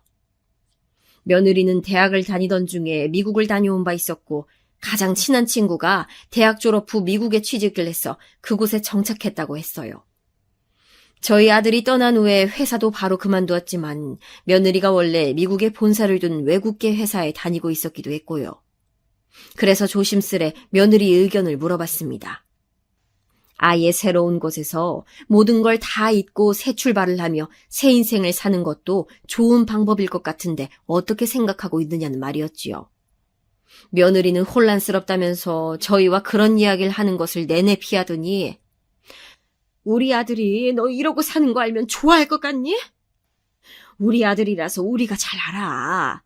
절대 그럴 애가 아니라는 것을. 우리 아들은 말이지.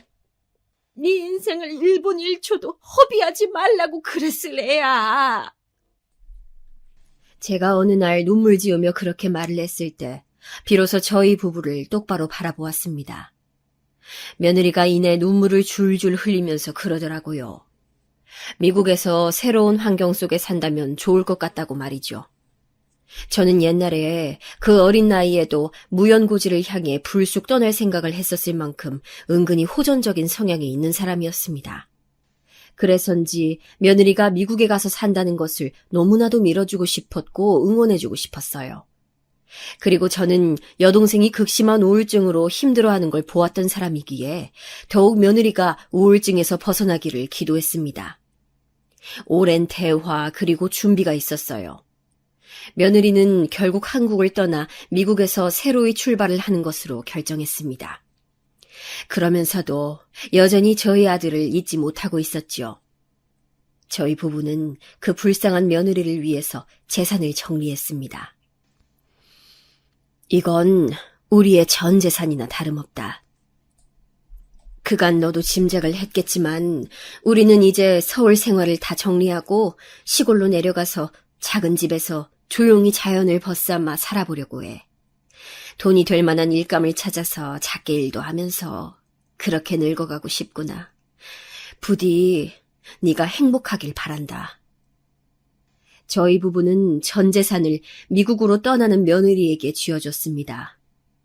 그것이 어떤 의미인지 또한 저희 부부가 어떤 생각과 각오로 그리 결정한 것인지를 며느리는 이미 잘 알고 있었기 때문에 거절하지 못하고 눈물만 뚝뚝 떨구어댔죠. 며느리가 꼭 행복한 인생을 살길 기도해주면서 떠나보냈습니다. 저희 부부는 지방의 작은 시골 마을에 정착해서 살았습니다. 인생이란 참 알 수 없게 흘러가는 것 같아. 안 그래, 여보? 저희 부부는 그런 대화를 자주 나누면서 살았네요. 서울의 번듯한 아파트에서 살 때보다 확연히 못한 생활이었으며 불편함도 많았지만 마음은 편하였습니다. 전 재산을 며느리에게 주고 며느리를 미국으로 떠나보낸 이후로 저는 저희 형제들과 사이가 멀어졌어요. 자기들한테 그 돈을 나눠주지 못해서 단단히 삐진 모양이었습니다. 어쩜 5명이 하나같이들 성격이 그런지 몰라요. 6남매 중에서 성격의 결이 다른 것은 저 하나뿐이었고 애초에 나머지 5은 서로가 닮아 있었을지도 모르겠네요. 너 그러다가 노년에 굶어 죽는다? 그때 가서 우리한테 손 벌릴 생각은 하지 마. 형제들의 냉랭한 발언에 상처 입을 죄가 아니었지요. 비록 없이 살아도 마음만은 편안하게 남편과 살았습니다. 언제나 저희 아들을 그리워하면서 미국으로 떠난 며느리를 궁금해하면서 그렇게 살기를 10년이었습니다. 저희 부부를 찾아온 반가운 손님이 있었지요. 처음에는 못 알아봤다가 이내 며느리임을 알아차리고선 제가 버선발로 뛰어나갔죠. 세상에 이게 누구야? 아이고, 그간 건강하게 잘 지냈니? 네, 어머님, 아버님도 잘 지내셨어요? 진작 찾아뵙고 싶었는데 제가 너무 늦게 왔죠. 며느리는 기억 속 모습과는 다르게 무척 생기가 넘치고 무엇보다 눈빛에 힘이 있는 모습이었습니다. 가슴이 찡해지더라고요. 당장 내올 게 없어서 커피나 얼른 타다가 뻥튀기랑 같이 내왔는데 그걸 보고 며느리가 엄청 좋아하더라고요. 희한한 데서 좋아하는 모습은 옛날하고 똑같았습니다. 저희 부부는 그간 며느리가 살아온 이야기를 들을 수 있었어요. 그리고 점점 더 놀란 표정을 짓게 됐습니다. 미국으로 건너간 며느리는 친한 친구의 도움을 받아서 장사를 시작했대요. 그 우울했던 아이가 장사라니, 심지어 미국에서 장사라니 놀랄 노자였습니다. 활력이 필요했어요.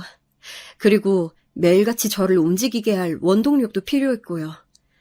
그렇게 푸드트럭 장사를 친구의 지인과 같이 시작했는데 그게 일이 커질 줄은 처음엔 몰랐네요.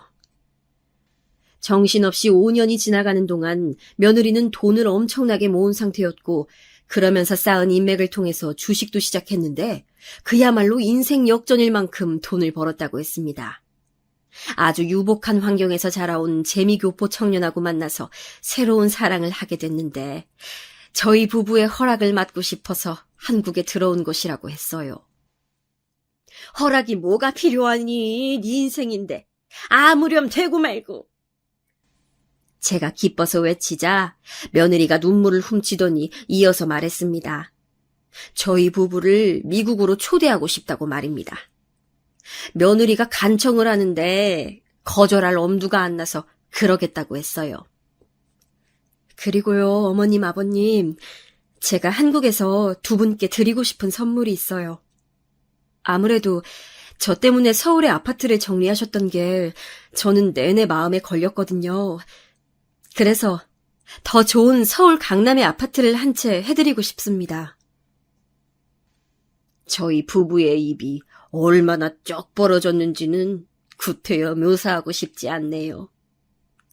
입이 안 다물어졌어요. 저희는 우선 필요 없다고 거절을 하였으나 며느리가 저희 아들이 있는 납골 땅에 가서 눈물을 쏟아내며 자기야, 어머님 아버님이 내 선물을 안 받고 싶으시대.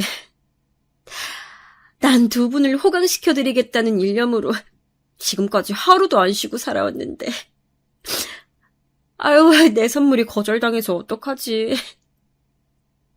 이러는데 아이고, 당해낼 도리가 없더군요. 당장 집을 구입하겠다고 며느리가 떼를 쓰는 걸 간신히 만류하고선 미국행에 함께 올랐습니다. 저희 친정 식구들이 10년 만에 엄청난 인물이 된 며느리가 저희 부부를 호강시켜주는 그림에 얼마나 놀라서 뒤집어졌는지 내심 고소했어요. 미국에 도착하고 나서 며느리가 사는 곳도 둘러보고 여러 군데 관광도 하고 하다가 캐나다까지 올라가 보고 정말 꿈 같은 시간을 보냈습니다. 며느리가 새로 만나고 있다는 청년을 본 순간 저나 남편이나 심장이 철렁 내려앉았어요. 얼굴에서 풍기는 분위기가 저희 아들하고 무척 닮아 있었거든요. 어째서 며느리가 그 청년에게 마음을 열어주었는지 알 법도 같았으나 굳이 내색은 하지 않았습니다. 정말 건실하고 좋은 청년이더군요. 비록 한국말은 유창하지 않으나 소통도 잘 되고 무엇보다 저희 부부에게 정말 예의가 발랐어요. 저희 부부한테 뭐라도 더 해주고 싶어서 안달이더군요. 졸지에 아들 하나 새로 생긴 묘한 기분이었습니다. 며느리 덕분에 미국에도 한국에도 저희 부부는 멋진 거처가 생겼어요. 미국에서는 수영장이 딸린 햇살 가득히 들어오는 단독주택의 생활이 있고 한국에서는 멋진 서울의 한강 야경이 내려다 보이는 깔끔한 아파트 생활이 있어요. 어머님, 아버님, 시골 생활은 그 정도 체험해 보셨으면 이제 됐잖아요. 더 나이 드시기 전에 도시 생활을 즐기셔야 되지 않겠어요? 저희 며느리의 언변에 또 넘어가고만 저희 부부의 잘못이겠지요. 어쩌다 말년에 이런 화려한 생활을 하게 되었날 짚어보면 어이없는 웃음이 나옵니다. 저희 부부와 며느리는 아직도 떠나간 저희 아들을 사무치게 그리워하고 있지만 내일을 꿈꾸며 미래를 향해 나아가고 있답니다. 훗날 하늘나라에서 저희 아들이 저희를 만나면 내가 다 봤는데 다들 잘 살았다 이렇게 말해주길 바라면서 말이에요.